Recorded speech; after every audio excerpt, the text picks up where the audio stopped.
Alright, magandang gabi po sa inyong lahat mga kababayan. Batang Maynila to it's. Pag-usapan natin yan kung nasa ating screen. Po si Ma'am Alan Kay mga kababayan ay sugatan.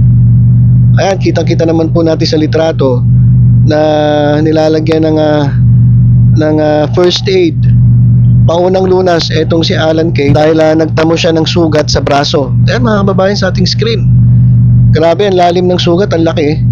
At tingnan niyo naman yung itsura ni Alan Kay. Talaga naman pong halos maiyak sa sakit dahil dyan sa natamo niyang sugat dyan po sa Bacolod. Nandyan po sila sa Bacolod mga kababayan.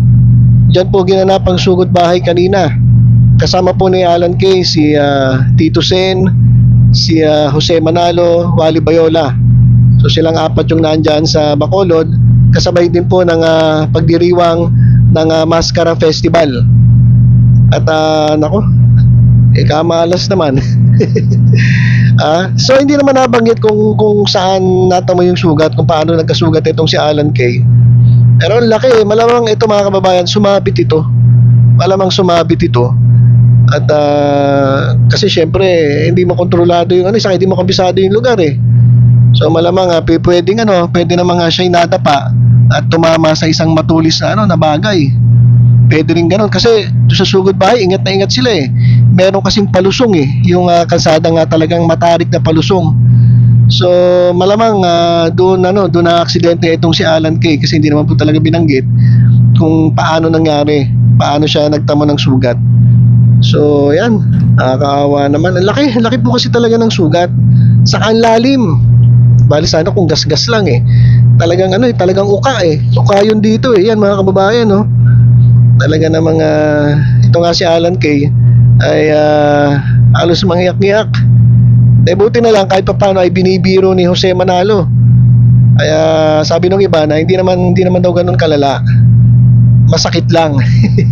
Masakit na pa, hindi naman ganun kalala kasi unang-una malayo naman daw ito sa bituka. Sabi nung iba nating mga kababayan. At kahit paano sa biruan pa rin, kahit masakit ay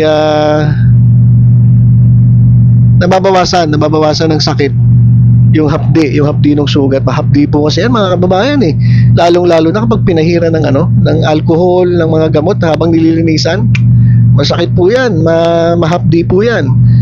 So ito mga kababayan, sa kabila nung nangyari, ito po si Tito Sen ay nagpost at ang sabi niya, ito nga raw si Alan Kay kaya nagtamo ng sugat ay dahil nanghuli ng dalag. So nanghuli daw ng dalag itong si Alan Kay kaya yan nagkasugat. Kasi di ba uso naman sa probinsya yun eh, yung may mga ilog, tas ang dami mga kahoy-kahoy dyan eh. So kapag ikaw nahulog dyan, hindi okay lang sana kung paghulog mo eh talagang tubig na. Paano kung tumama ka doon sa may kahoy-kahoy na nakausli, doon ka natusok. Nako, sakit po nun.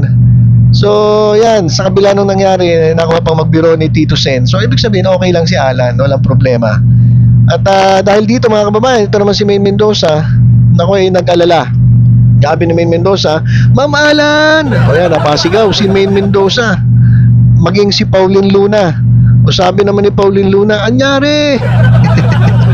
Ayan yung mga reactions ng mga legit Dabber Gods na nandoon sa sa studio, diyan po sa TV5. At ito na mga Jowa Pau Squad ay nag-comment din, grabe ka talaga Mayor Jose. Nasakta na nga eh, parang biniro mo pa. Kasi nga mga kababayan, habang ginagamot yung sugat ni Alan Kay, binibiro ni Jose Manalo itong si Mama Alan. So ito mga kababayan, babasahin ko rin yung mga comment ng ating mga legit Dabber Gods. So ito sabi, Alan Kay, wear kneecaps. Kung minsan sa edad natin, bumibigay na mga tuhod natin. O ayan, nasabihan patuloy na matanda na itong si Alan Kay. Kasi delikado po doon eh. Kasi may palusong eh. Pag palusong kasi, ang hirap kontrolin ng lakad mo. At talagang susulubsub ka. Ano ba? Sa lubsub ba? Talagang susubsub ka doon. At pag subsub mo, talagang pag sinuporta mo yung kamay mo, malamang sugat-sugat yan. So, ito, professionalism at its best. Glad okay na si Mama Alan, no? Kahit ganun na nangyari, yan, nandun pa rin siya sa sa sugod bahay. Ginanap po dyan sa Bacolod. Ma'am Alan, anong nangyari sa'yo next time? Ingat kasi. Malayo naman daw sa bituka yan. At madali lang naman daw gumaling yan. Madali lang naman gumaling yan eh. Kaso ang problema, ang lalim. lalim ng sugat. So medyo matatagalan niya. Kung gasgas lang, okay lang. Pero pag ganyan, naku, hindi ko alam kung patatahin pa yun kasi ang laki. Laki ng sugat eh. Hindi alam kung papatahi pa yun kasi kapag hindi mo yung pinatahi, magpipeklat yun. Kaya ingat Alan Kay, huwag masyadong magpupuyat. Baka puyat naman daw si Alan Kay. Kaya na-disclass siya. Kaya pala kanina sa sugod bahay, ingat sila at baka may madapa doon sa palusong na kalsada. Ayan po. At yung iba hinahanap si Zombie. Nasaan daw si Zombie? Hindi ko alam kung nasaan si Zombie. Wala daw si Zombie. Alam ko hindi naman siya kasama dito sa sugod bahay dyan sa Bacolod. At parang hindi ko rin nakita si dyan sa studio. So ayan po mga kababayan yung update natin dito sa nangyari kay Alan Kay. Grabe po yung sugat na natamo niya dyan sa Bacolod. Ang pagkakalam ko po nangyari ito bago ang sugod bahay. Pero sa kabila nun ay pinaramdam naman ng legit lover sa kasama nila na okay lang si Alan Kay kasi nagkaroon pa nga ng biruan. At bagamat nag-alala yung iba, dun sa mga kanilang mga post ay na wala lang yakang-yaka ni Alan Kay itong sugat na natamo niya dyan sa Bacolod.